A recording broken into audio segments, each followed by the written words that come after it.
Hello and welcome to episode 4 of Page 94, the Private Eye podcast, now officially with more episodes than Ed Miliband has had girlfriends. My name is Andrew Hunter-Murray, and today we will be talking to the Eye's master parodist, Craig Brown, about being raised by nuns and the perils of taking the piss out of people who turn out to really enjoy it. Later on, we'll be talking to Heather Mills, one of Private Eye's investigative team, about murky goings-on in the village of Botton. But before all that, it is, of course, manifesto time. One of the most exciting times after Hammer, Greenwich Mean and peanut butter jelly. The Conservatives have announced that they intend to provide strong leadership, a clear economic plan and a brighter, more secure future. Controversial offers which will doubtless lose them as many followers as they gain. Labour, by contrast, are offering a better plan, a better future. They've announced that they'll be using no conjunctions in between any phrases that they use until at least 2020. They've also said that they're going to cut the deficit every single year, even if they don't really feel like it some years. The Lib Dem manifesto is twice as long as both the Conservative and the Labour manifestos, although to be fair, 80 pages of it just consists of Nick Clegg saying, "I'm so sorry, it won't happen again." Now, Craig Brown has been writing Private Eye's diary column for an indecently long time. If you're a famous person in Britain today, it's almost certain that at some point you will have received a Craig Brown skewering. It turns out, unfortunately, that you may not have minded that. I caught up with Craig about the art of parody. Before that, here is a clip of him at the National Theatre channeling Richard Dawkins' Twitter feed.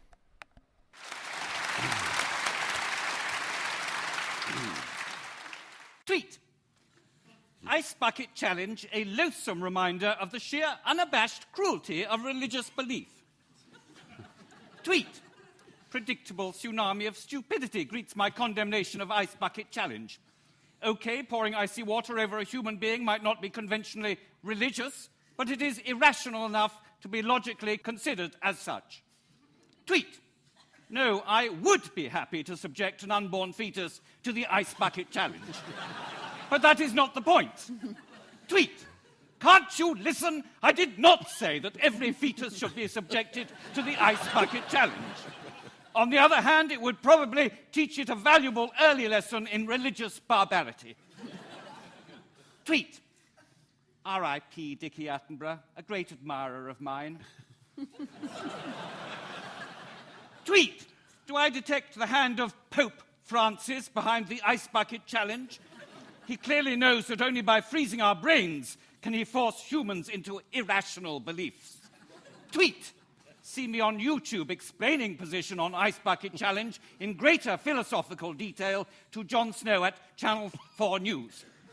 Tweet. Ice Bucket Challenge worse than mild paedophilia, but better than date rape. If you think that's an endorsement of mild paedophilia, go away and learn to think logically. Tweet. I didn't say that mild paedophilia was better than the Ice Bucket Challenge. I said the Ice Bucket Challenge was worse than mild paedophilia. If you think that's the same, you need your brain mending.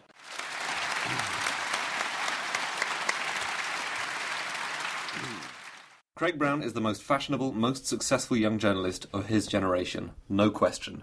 Those words were written in 1994. Craig, you may now have to settle for just being very funny. Yes, it is one of the trouble. And you go very quickly from being promising. You can only be promising for a little time. And then you're in the normal game with everyone else, yes. You've been writing the As Told to Craig Brown, the diary column in Private Eye for 25 years 25 now? Years, yes. Which I think is actually ties in with what you were saying, what I was saying about promising and young. You just sort of, you start off doing something little, you think, oh, well, it'll keep me going for 6 months, and then that is actually what you are. You know, the wind changes, right, and that's what you are. At what point did you start taking the piss? What, in my life? Oh, well, it's a normal schoolboy thing and a normal Private Eye tradition. Where, I mean, I think everyone who went to a boarding prep school in the 60s had a sort of plethora of grotesqueries among the staff to choose from. I read that you were educated by nuns. My very first school, yes, that's funny. I hadn't even thought of that. It's rather glamorous now I think of it. Yes, and it was a Catholic convent school, and I remember one of the first classes, the nun told us, I think she's called Mother Francis, she said, you must all put your hands together as tightly as possible and then go even tighter. She said, God is even between your hands now. So that's good.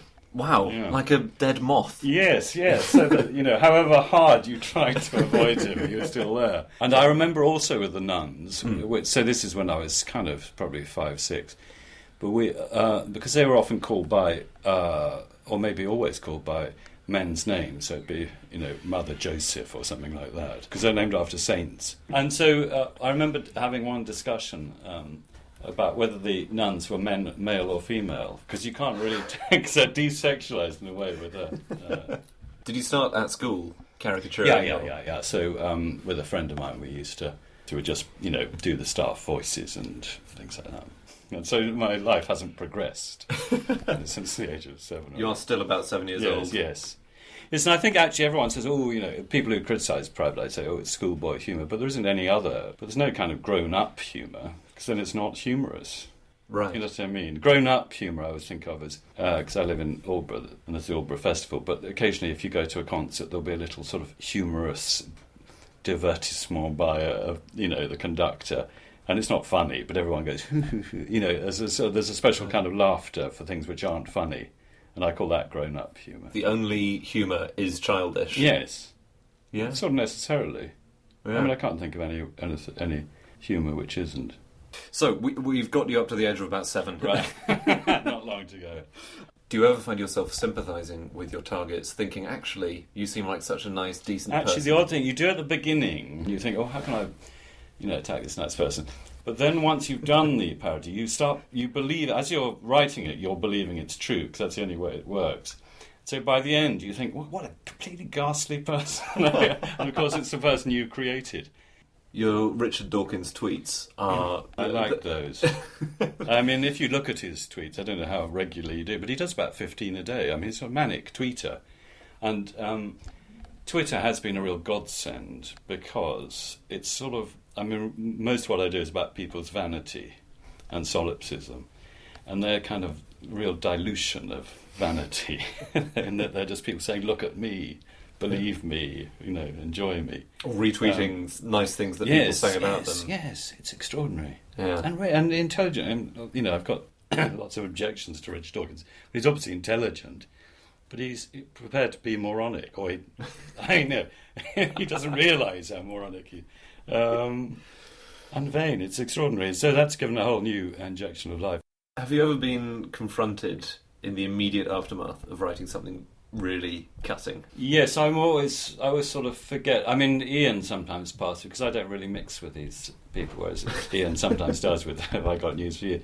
I remember he said that Alan Sugar pulled out of Have I Got News For You after I'd done his diary. So I thought, that's good. I mean, I like all this. You feel like he's read it and he's been offended. And almost more often, you think, oh, God, I went a bit far that time, and actually the person quite likes it. So you can't really tell. So I actually don't care anymore whether, Have you ever made friends with someone off the back of writing a rude diary column? Yes, actually, I have, oddly enough. Nicky Haslam, the sort of socialite. Oh, yeah. And I did... In a way, it wasn't a parody. In a way, I mean, he could have got across, because he does this joke about what's common. He says, eating tomatoes is common, or that kind of thing. And in a way, he's sending himself up. So I just took it, in a way, I stole his joke. There's a saying, nothing is so revealing about someone's character as the joke that they don't laugh at. Yes. And also, it's quite a sort of subtle form of getting at someone, because you're using their language and you're almost occupying their body, Hannibal Lecter style. Something like that. There's something slightly creepy about it. And so I think if someone did it to me well, I'd be. Has anyone? I remember once actually Auburn War. I did years and years ago, before Private Eye actually. I did a whole parody of The Spectator and the Tatler, and I saw him in the street coming towards me, and he said very kind of good-humouredly, but he said, I wasn't able to write for a day after you did that. And I can see that, because, I'd use various sort of tropes that he had in his style, and then he'd think, oh God, someone spotted that this is the way I start and end. It's terrifying. If someone ever says to you, this is the word that you always use, or you breathe this way before you make a comment, it's nightmare. You suddenly can't notice anything else. Yes. I mean, I think maybe with journalists, if I do... I mean, I quite often do columnists if I can't think of anyone else to do, because they're always there and they're always slightly, sillier versions of themselves. And, usually, actually that one did offend me. Amanda Platel, who writes this terrible column in the Daily Mail, I was sitting next to her on a table at an awards dinner, and she said, I just love she's Australian, I love the parody he did of me. I can quote the whole thing. And I said, oh, go on. And I thought this was really cutting, I thought this will stop her writing. And she literally started reciting the whole of the thing. She said, I entertain dinner guests. And I really, at that point, I thought, what is the point? People always wanted to buy the spitting image puppets of themselves. Has anyone ever asked for a personalised hatchet job? Well, actually requested, yes. No. Craig Brown there. Now, the village of Botton in North Yorkshire is an extremely unusual village. It is run for the benefit of its residents, people with disabilities. The people who live there have not carers but co-workers who work with them, live with them, and help them to lead fulfilling and fulfilled lives. Over the last few months, readers of the Eye will have spotted a lot of stories about dubious goings-on at Botton, thanks to the charitable trust which runs the village, imposing new rules which have threatened the way of life in Botton. Heather Mills is one of Private Eye's investigative team and has been covering the goings-on at Botton in some detail. I asked her firstly about the model on which Botton is based. It's called a deliberate community. They were started in this country 6 years ago by Austrians who were actually fleeing the Nazi regime. And ever since then, disabled people live alongside, they don't call them carers, far from it, they live alongside their co-workers, and everybody is treated equally. So you contribute to the best of your ability. So everybody works to the best of their ability, everybody shares everything.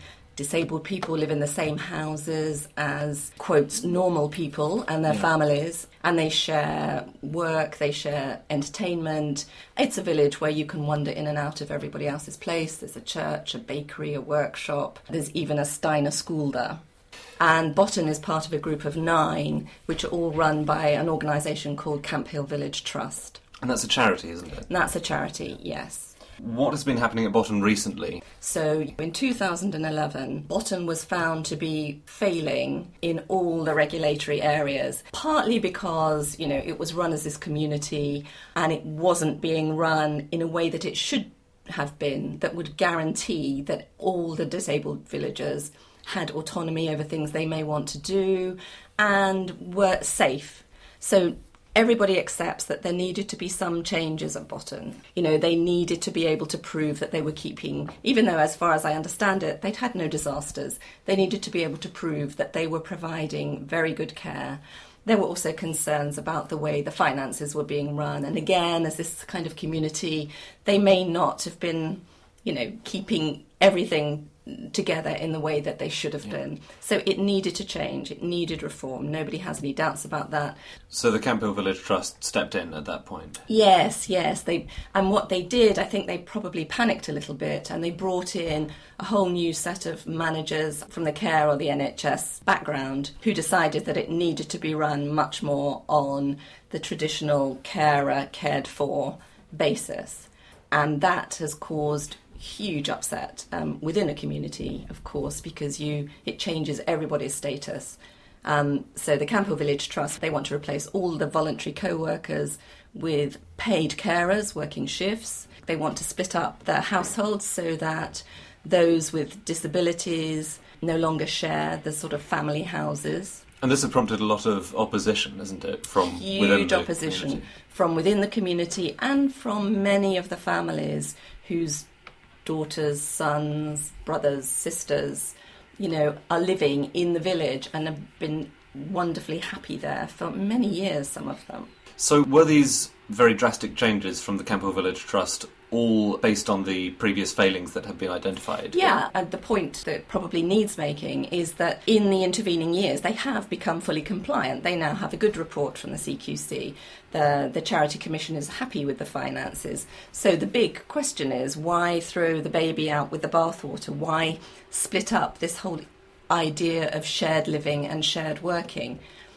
What everyone says is they don't need to go that far. And the residents of the village themselves, is there consensus among them about these changes? Most, I would say, want to keep their co-workers, and most of the families want to keep their co-workers, and there is a lot of upset from disabled villagers who fear the breakup of, what has become their, quotes, families, really. Yeah. They live in houses with children, and, they cook and eat and sleep with these people. They don't regard them as their carers, they regard them as their family.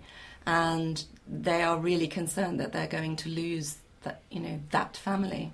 And the matter has now come to court. Yeah, it's heading to the court. It's heading to the court on all sorts of levels. There is one action for judicial review brought on behalf of some of the disabled villagers, and they're claiming that their human rights are being breached because they're being denied by the changes their rights to a family life. There's a separate action being brought on behalf of a lot of the co-workers who are refusing to sign up for paid work. They are alleging that the trust is breaching the original principles under which it was set up, which is everybody's equal, you don't get paid to do this work. How does it work for the co-workers in terms of being paid or unpaid? Yeah, they live there and work there in return for food, lodgings. If they have children, then children can attend the school.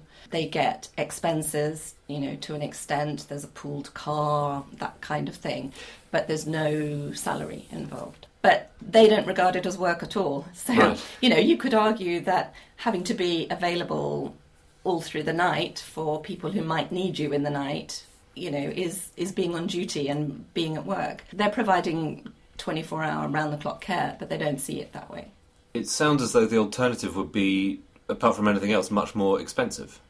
Well, if you have to replace one co-worker with 3 people working a shift, one would have thought it would be a lot more expensive. There's a real debate going on between both sides of the action, if you like. The Camphor Village Trust, who say these co-workers, if you add up all their expenses and how much it costs to keep them into old age, costs far more than properly employing people, and they've banded around figures of co-workers costing 60,000 a year.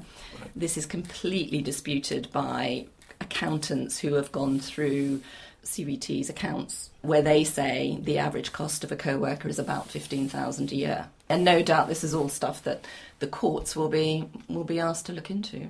What makes the whole row about Botton interesting is that it's really hard to find good quality care at a reasonable price for learning disabled and physically disabled people. So on one level, if it's not broke, why fix it?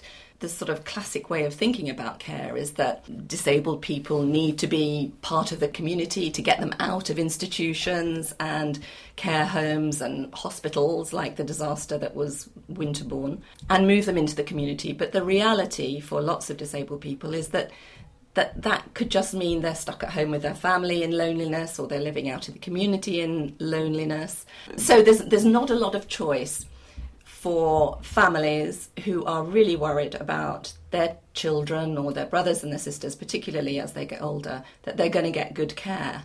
And local authority budgets to pay for care are being shrunk, so there's less money available to buy good care.